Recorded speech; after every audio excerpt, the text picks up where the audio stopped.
बिस्मिल्लाहिर्रहमानिर्रहीम।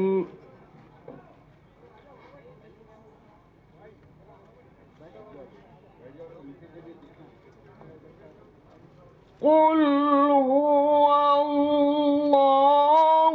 अहदुनिल्लाहुस्समदु लम यलिद वलम यूलद वलम यकुल लहू कुफुवन अहद।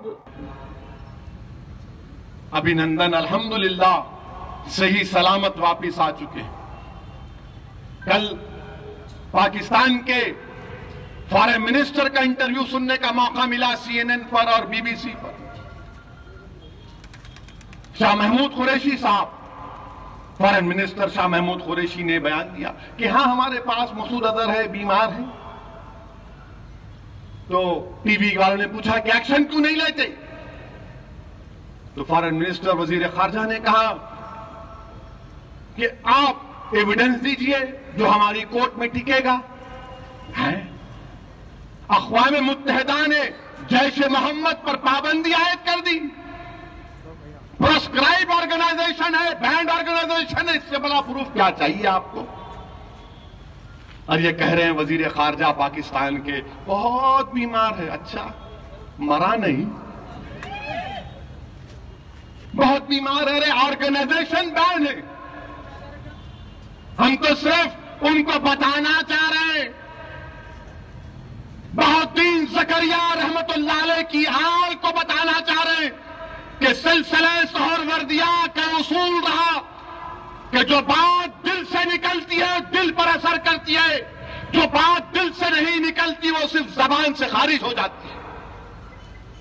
ये सिलसिले सुहरवर्दिया की तालीमात में शामिल। मेरे अजीज दोस्तों और बुजुर्गों, पार्लियामेंट की सीट से मोदी और राहुल गांधी को शिकस्त देकर TRS को कामयाब करना है इंशाअल्लाह ताला।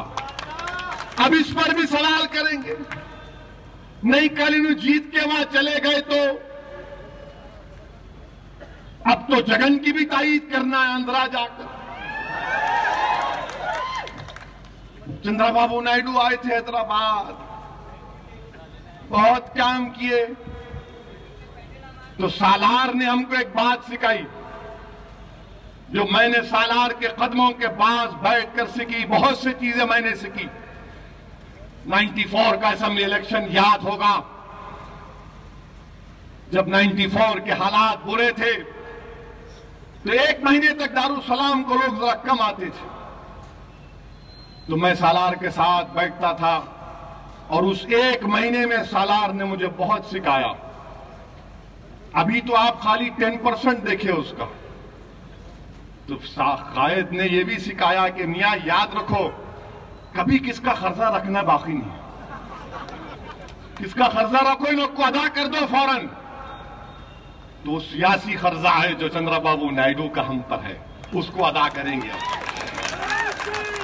Mister Naidu, I will be definitely coming. अब वहां पर शुरू हो गया, यहां पर शुरू हो गया। नहीं, दोनों अगर जीत के वहां चले गए तो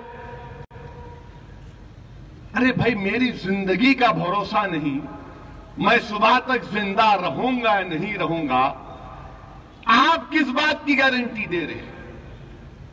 मगर सवाल यह पैदा होता है कि क्या कांग्रेस 120 सीट लाएगी? ला लो 120 सीट, आप गेम खत्म। 150 ला लो, आपकी ट्रॉफी कर लो ना। नहीं, आप 150 ने 120 नहीं लाएंगे, न उन्हों कहां जा रहे, इन्हों कहां जा रहे। अरे आप लाओ और फिर आपका है पूरा, मगर आप लाते ही नहीं है। क्या करने वाले हैं नहीं मालूम आपको। नहीं, इन्हों आप क्यों जाते वहां, आप क्यों KCR को मदद कर रहे हैं? बोला करेंगे। असेंबली का इलेक्शन हुआ, 7 दिसंबर को पोलिंग हुई। 11 को नतीजा आया। तो 8 तारीख से जो कांग्रेस के बड़े बड़े कायदीन, जब 2012 में हम परेशान थे, कांग्रेस को पूरे तेलंगाना से उनका सफाया करेंगे इंशाअल्लाह। तो 17 पार्लियामेंट की सीट, जिसमें हैदराबाद की एक आपकी सीट, ये मेरी नहीं, अब हैदराबाद की पार्लियामेंट की सीट तो मजलिस की भी नहीं रही। हैदराबाद की पार्लियामेंट की सीट तो गरीबों की एक आवाज बन चुकी है। हैदराबाद की पार्लियामेंट की सीट जालिमों के खिलाफ मजलूमों की एक बेबाक आवाज बन चुकी है। हैदराबाद की पार्लियामेंट की सीट मुसलमानों की एक पहचान, दलितों की एक ताकत बन चुकी है। हिंदुस्तान के 540 लोकसभा की सीटें हैं, मगर सबको फिक्र होती तो शेरवानी की होती है। ये क्या बोलेगा, ये क्या करेंगे? लोग मुझसे आकर पूछते, दिल्ली में मुख्तलिफ मुकामात पर पूछते हैं कि आखिर ये कहां से बोलते आप?